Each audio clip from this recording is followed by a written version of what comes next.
할렐루야. 지금 미국을 비롯해서 선진국에서는 과학의 발달로 지놈 프로젝트가 빠르게 진행되고 있습니다. 그것은 인체 내에 있는 유전자 DNA의 모든 정보를 분석하려는 것입니다. 이미 하등동물의 유전 정보 분석은 CD롬 한 장에 다 수록되었습니다. 그러나 인간은 다르더라는 것입니다. 인간은 인간의 유전자 정보를 몽땅 다 파악한다고 하더라도 인간의 전체를 이해할 수 없더라는 것입니다. 왜냐하면 인간은 선천적 DNA도 가지고 있지만 그 DNA가 후천적 인자들의 영향을 받아서 계속 변화되더라는 것입니다. 자기 자신의 의지에 따라서 삶의 방법과 태도에 따라서 엄청나게 사람이 달라지더라는 것입니다. 그러므로 우리가 예수를 믿고 어떤 태도로, 어떤 자세로, 어떤 생각과 가치를 가지고 사느냐에 따라서 우리의 모습이, 우리의 사람됨이 달라진다는 것입니다. 그래서 일찍이 솔로몬 왕은 우리의 생각과 우리의 마음의 상태에 따라서 우리의 운명과 생활이 달라진다고 했습니다. 그러므로 우리에게 가장 중요한 것은 우리의 사고의 전환, 패러다임을 바꾸는 것입니다. 다시 말해 지금까지 살아왔던 내 인생의 방향을 새롭게 변화시켜 보자는 것입니다. 그리고 지금까지 인간적인 방법으로 살아왔던 삶을 철저하게 회개해야 합니다. 그리고 우리는 하나님을 믿고 신앙과 믿음으로 삶을 바꾸게 될 때에 우리는 분명히 다른 새로운 존재가 될 줄로 믿습니다. 그럴 때 하나님의 사랑, 하나님의 은혜를 덧입을 수 있고 우리가 더 큰 역사를 이루며 크게 쓰임받을 수 있는 것입니다. 할렐루야. 주전 586년에 예루살렘이 함락되었을 때 이스라엘 백성들은 바벨로니아로 포로로 잡혀갔습니다. 느헤미야는 할아버지 때 전쟁 포로가 되었으니 포로 이민으로 태어난 2세, 3세 정도 된다고 볼 수 있습니다. 느헤미야는 그런 불행한 환경에도 불구하고 그가 가진 훌륭한 성품과 영특한 기질과 순발력 있는 자질과 또 하나님을 잘 섬기는 믿음으로 말미암아 이방 나라 바벨로니아에서 왕의 음식을 관리하는 술관원이라는 높은 직책까지 출세하게 되는 것입니다. 그 당시 메데파사 왕은 아닥사스다였습니다. 그리고 그 왕이 사는 곳을 수상궁이라고 했습니다. 고고학자들에 따르면 지금 이란 지방이죠. 왕이 머무는 수상궁은 금과 은과 상아로 지은 대단히 아름답고 웅장한 궁전이었다고 합니다. 거기에 포로 출신 느헤미야가 같이 살고 있었으니 대단하지 않습니까? 그런데 어느 날 유대인 하난이라는 사람이 자기 조국 예루살렘을 다녀왔는데 자기의 조국이 어려운 환난 가운데 있다 그런 겁니다. 예루살렘 성은 해파되고 형편없다는 소식을 느헤미야가 듣게 되는 것입니다. 느헤미야는 마음 아파하면서 조국 예루살렘을 생각하고 기도하게 됩니다. 비록 자기는 이방 나라지만 왕의 채측근에서 부귀영화를 누리고 행복하게 평안하게 잘 살고 있습니다. 그러나 느헤미야는 그것으로 만족할 수가 없었습니다. 신앙의 사람, 믿음으로 사는 사람이었기에 자기만을 위한 삶으로 만족할 수가 없었습니다. 다른 사람, 민족과 국가를 생각하게 된 것입니다.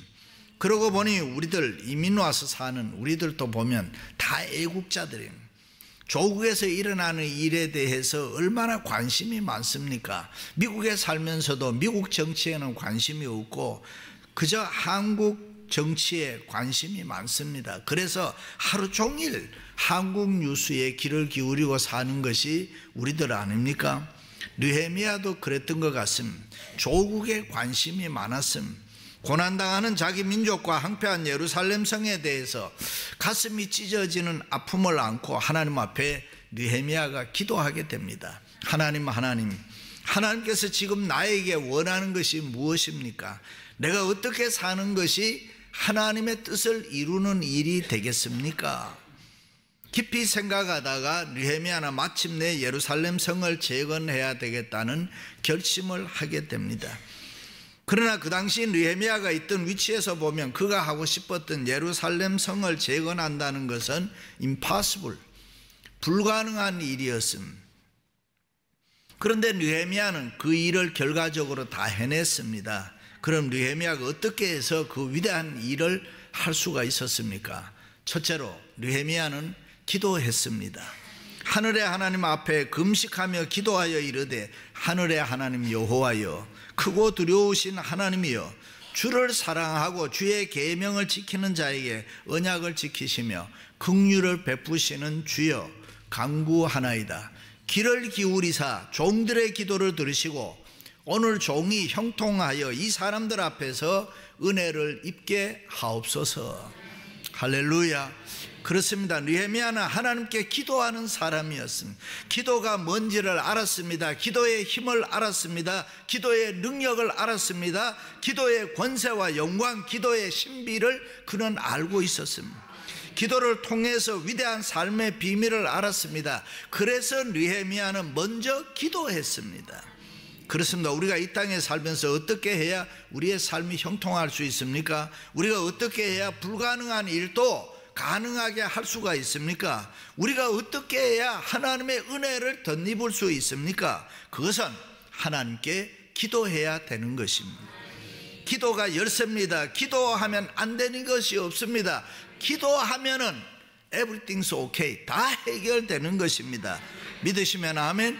느헤미야는 기도밖에 없다는 걸 알았습니다. 믿었습니다. 그러므로 우리도 기도해야 더 크게 쓰임받을 줄로 믿습니다. 할렐루야.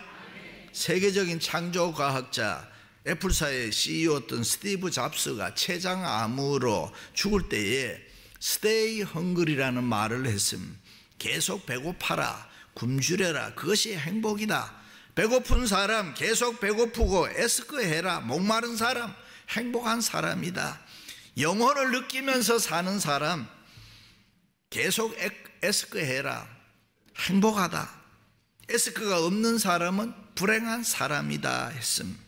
그렇습니다. 영적으로 배고픈 사람, 계속 목말라 하는 사람은 행복한 사람이다. 왜요? 기도할 수 있으니까. 그러므로 우리는 은혜에 늘 굶주려야 된다는 것입니다. 하나님 우리 생활 속에 부르짖어야 되는 것입니다.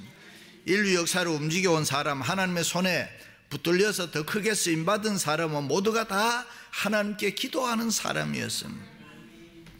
느헤미야는 그것을 알았기 때문에 예루살렘 성 재건이라는 엄청난 일을 앞에 두고 하나님께 기도했습니다.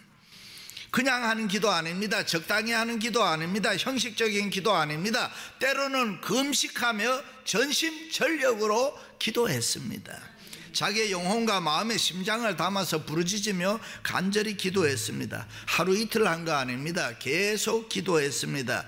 느헤미야는 응답 받을 때까지 하나님 앞에 기도했습니다. 느헤미야가 뭐라고 기도했습니까? 왕의 허락을 받아서 예루살렘으로 돌아가 황폐한 예루살렘 성을 중건하게 해달라 하는 그 기도입니다. 그런데 그 기도에 가장 중요한 핵심이 있습니다. 그게 뭐냐 하면은 왕의 마음을 변화시켜 달라는 것입니다. 왕의 마음을 성령의 감동으로 바꾸어 달라는 것입니다. 할렐루야. 역사에 보면은 그 당시에 아닥사스다 왕은 고집이 세서 남의 말을 잘 듣지를 않는 사람으로 유명했습니다. 잘못 이야기했다가는 저놈 처형해라 그러면 생명이 끝난단 말이죠. 아주 무서운 사람이었습니다. 실제로 에스라서에서 보면 예루살렘 성 건축 문제로 시비가 많았습니다. 예루살렘 성을 건축하면 왕의 나라가 위협을 받습니다 하는 상소장, 투서 이런 것이 아닥사스다 왕에게 많이 들어갔습니다. 그 당시 먼저 예루살렘에 돌아온 사람들 가운데 예루살렘 성을 재건하자는 운동이 있었습니다. 그것을 보고 왕 주위에 있는 사람들이 왕에게 예루살렘 성 재건하면 절대로 안 됩니다. 우리나라가 위협을 받습니다. 그렇게 아부하는 사람들의 얘기를 듣고 무력으로 막은 적이 있습니다. 그런 아닥사스다 왕에게 예루살렘 성 재건을 허락해 달라는 것은 죽음을 각오한 생명을 내놓은 이야기가 되는 것입니다. 그래서 느헤미야는 하나님께 기도했습니다. 도저히 인간적으로 풀 수 없는 문제지만 하나님은 할 수 있기 때문에 하나님께 기도했던 것입니다. 할렐루야. 현대 기업에서 기업 경영과 인간 경영은 불가분의 관계라고 이야기합니다. 성공적인 기업을 경영하기 위해서는 인간 경영이 전제돼야 한다는 것입니다. 다시 말해서 인간이 사람이 열쇠라는 것입니다. 사람을 어떻게 다루느냐, 사람을 어떻게 움직이느냐, 거기에 따라서 사람이 성공할 수도 있고 아니면은 실패하게 된다는 것입니다. 그래서 현대 심리학이나 경영학은 이 사람 관리하는 것을 대단히 중요하게 생각합니다. 그런데 하나님의 말씀은 사람에 대해서, 사람의 관리에 대해서 세상적인 방법이나 인간적인 방법이 아닌 하나님의 방법을 가르쳐 주는데 그것이 기도하는 것입니다. 우리는 기도함으로 사람의 마음을 움직일 수 있는 줄로 믿습니다. 할렐루야. 결혼할 때 보면 가끔 신부 측에서 이런 말을 합니다. 결혼하고 3년 안에 남편 마음 꽉 잡아라. 그렇지 않으면 평생 고생한다. 그렇게 말하는 여러분, 꽉 잡고 살아갑니까? 그렇게 꽉 잡히던가요? 남자들이 나이가 많으면 여자들에게 잡히는 것처럼 보입니다. 그런데 그게 아닙니다.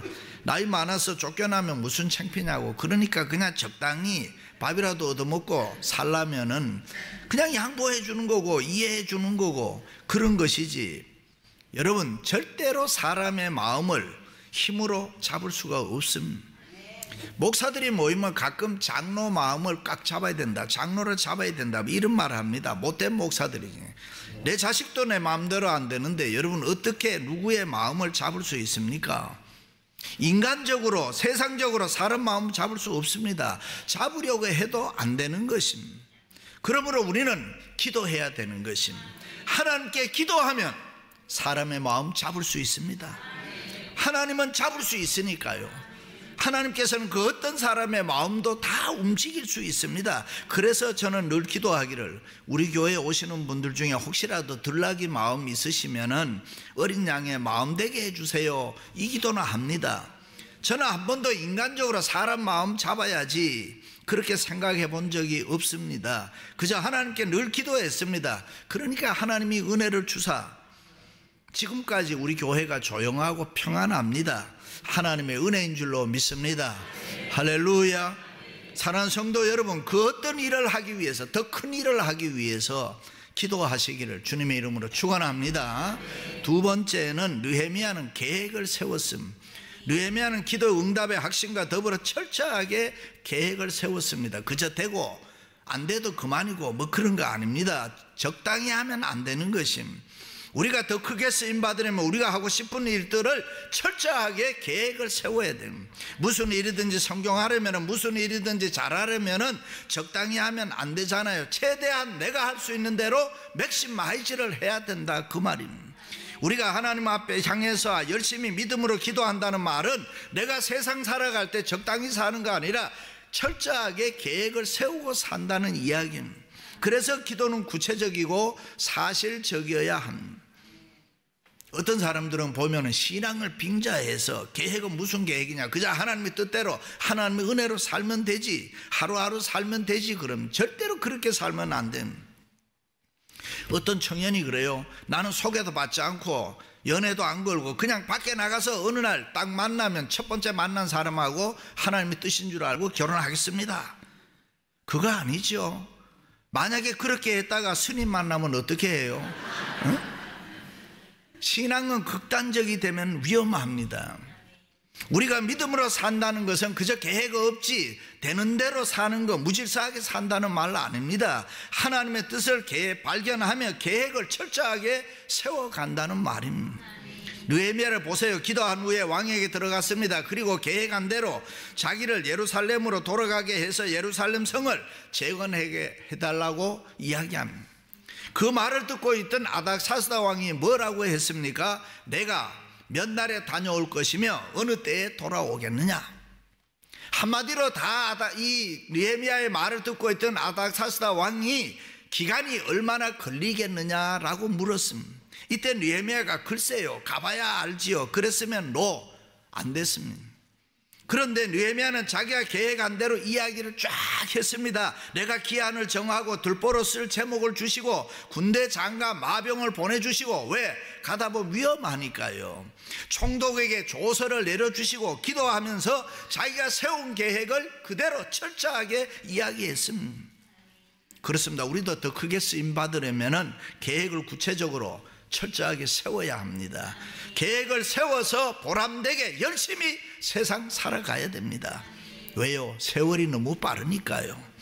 그렇습니다. 느헤미야는 계획을 철저히 세우고 그리고 예루살렘 성을 재건합니다. 그리고 나서 그는 뭐라고 합니까? 하나님을 향하여 감사 찬송 영광을 돌립니다. 내 하나님의 선한 손이 나를 도우심으로 왕이 허락하고 모든 필요한 것을 채워주셨나이다. 할렐루야. 하나님께 감사 찬송 영광을 돌리는 것입니다. 그렇습니다. 더 크게 쓰임받으려면 삶의 계획을 세우시기를 바랍니다. 무의미하게 되는 대로 살지 마시고 기도하면서 구체적으로 내 삶을 다시 한번 계획을 세워보시기 바랍니다. 그저 바쁘게 그저 분주하게 사는 것이 잘 사는 거 아닙니다. 내가 어떻게 살아야 될까? 목적과 방향을 제대로 정하고 계획대로 살아가야 됩니다. 믿으시면 아멘. 스티브 코비가 쓴 소중한 것을 먼저 하라는 책에 보면은 결혼한 자기 딸이 아이를 키우는데 그 뒤치다거리가 많으니까 다른 일을 못한다고 푸념을 했습니다. 그때 아버지가 시간에 신경 쓰지 마라. 아이 키우는 거 즐거워해라. 인생에 있어서 중요한 것은 시간이 아니다, 방향이다 라는 말을 합니다. 그렇습니다. 지금도 우리는 분주하게 살긴 사는데 무엇을 위해서 분주한지 생각해 봐야 합니다. 참으로 우리의 생이 하나님이 원하시는 삶을 내가 이 세상에서 살아가고 있는지 살펴봐야 합니다. 이민자들의 삶이 얼마나 바쁩니까? 그런데 왜 바빠야 하는지 모르면 안 되잖아요. 사랑하는 성도 여러분, 하나님의 나라를 위해서 거룩한 사명을 위해서 계획을 세우시고 살아가시기를 주님의 이름으로 축원합니다. 세 번째는 느헤미야는 어려움을 이겨냈습니다. 우리가 기도하고 계획을 철저하게 세워도 어려움은 있을 수 있습니다. 큰일일수록 더 큰 어려움이 있고 고난이 우리의 삶에 있을 수 있습니다. 느헤미야가 왕의 허락을 받고 예루살렘에 도착했습니다. 그리고 백성들을 다 모으고 그동안 되어진 경위를 다 설명하고 백성들의 동의를 받았습니다. 그런데 그때 반대하는 사람들이 있었습니다. 산발라, 도비야, 게셈, 이런 사람들이 못마땅하게 생각했습니다. 쓸데없이 시비를 붙이고 비웃었습니다. 루머를 퍼뜨리고 부정적으로 거짓 증거를 하고 문제를 일으켰습니다. 분명히 느헤미야는 예루살렘 성 재건을 위해서 많은 백성들과 더불어서 기도하고 철저히 계획을 세웠습니다. 그런데 어려운 문제가 생긴 것입니다. 왜 그럴까요? 우리는 그것을 아무도 모릅니다. 하나님께서 그저 너무 쉽게 하면 우리가 교만해질까 봐 어려움을 주시지 않나, 뭐 그렇게 생각해 볼 수가 있습니다. 그렇습니다. 분명히 하나님의 뜻이고 기도의 응답이고 하나님이 기뻐하시는 일이라고 하더라도 우리가 하다 보면은 어려운 일을 만날 수가 있습니다. 그러므로 우리는 그 어떤 어려움도 극복해야 되겠다는 이 신앙의 각오가 우리에게 필요한 것입니다. 죽으면 죽으리라. 우리의 생활 속에 언제나 산발라, 도비야, 게셈 같은 사람이 있기 때문에 우리는 각오해야 됩니다. 그러므로 우리는 더 크게 쓰임받기 위해서는 그 어떤 어려움이 있어도 낙심치 말아야 됩니다. 포기하지 말아야 됩니다. 믿음으로 그것을 이겨나가야 되는 것입니다. 할렐루야. 저는 지금까지 이 교회를 그런 마음으로 섬겼습니다. 우리 교회는 교회 건축하면서 세상의 불의와 맞붙어서 죽어라 싸워본 경험이 있습니다. 그것은 우리가 하나님의 나라를 위해서, 교회를 위해서 싸운 거룩한 싸움인 것입니다. 우리의 기쁨이고 자랑이 될 수가 있습니다. 할렐루야. 그렇습니다. 우리가 기도하고 계획을 세워서 하는 일은 그 어떤 어려운 일이 있어도 우리가 이겨나가야 되는 것입니다. 믿음으로 사는 우리는 현실의 불의와 안주를 거부할 줄 알아야 되는 것입니다. 그리고 새로운 일, 하나님의 일을 위해서 도전을 해야 되는 것입니다. 거기에는 언제나 고난이 있습니다. 거기에는 언제나 어려움이 있습니다. 그러나 개의치 않습니다. 낙심하지 않습니다. 포기하지 않습니다. 그 어떤 어려운 고난이 있어도 우리는 뚫고 나가서 이겨야 될 줄로 믿습니다. 할렐루야.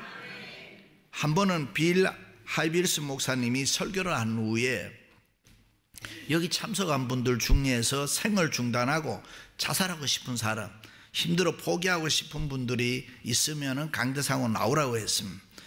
그리고 목사님께서 하나님께 중단하고 싶을 때도 그 길을 잘 가게 해주신 하나님 감사하다고 기도한 후에 하나님의 음성을 들려주었습니다. 아무개야, 너 인생 너무 힘들게 해서 미안하다. 정말 미안하다. 그리고 고맙다. 그렇게 힘든 일을 너가 잘 견뎌줘서 너무나 고맙다. 그런 하나님의 음성으로 위로를 해 주었습니다. 그렇습니다. 하나님은 오늘 또 우리에게 아무개야 일어나라, 힘내라, 내가 너와 함께 해 주겠다. 할렐루야. 이스라엘 백성들이 하나님 앞에서 악을 행함으로 말미암아 7년 동안에 미디안의 손에 붙여서 고통을 당하게 했습니다. 그때 기드온은 미디안 사람에게 알려지면 죽으니까 숨어서 포도주 틀에서 밀을 타작하고 있었습니다. 기드온은 두려움과 좌절감에 사로잡혀서 하루하루 살았습니다. 그때 하나님의 사자가 그에게 나타나서 큰 용사여, 여호와께서 너와 함께 계시도다, 그렇게 말씀하면서 그를 일으켜 주었습니다. 그렇습니다. 우리가 때때로 기드온처럼 주변의 환경을 바라보면은 두려운 마음으로 좌절할 때가 있습니다. 공연히 주변 사람들을 원망하고 불평할 때도 있습니다. 때로는 하나님마저도 원망하는 이 불안정한 좌절감에 사로잡힐 때가 많이 있습니다. 그러나 힘들고 어려운 생활 속에서도 여호와께서 너와 함께 계심으로 너는 더 큰 일을 해낼 것이다, 그런 하나님의 음성을 들어야 할 줄로 믿습니다. 그게 신앙인 것입니다. 그러므로 우리는 세상 사람과 똑같이 지극히 상식적이고 평범한 삶을 사는 사람들이 아닙니다. 우리는 하나님의 뜻을 깨닫고 그 뜻에 순종하면서 믿음으로 살아감으로 그 어떤 더 큰 일들을 해나가야 되는 것입니다. 할렐루야. 사랑하는 성도 여러분, 기도하시고 철저히 계획을 세우시고 그리고 그 어떤 어려움이 있어도 이겨나가는 여러분들이 되시기를 주님의 이름으로 축원합니다.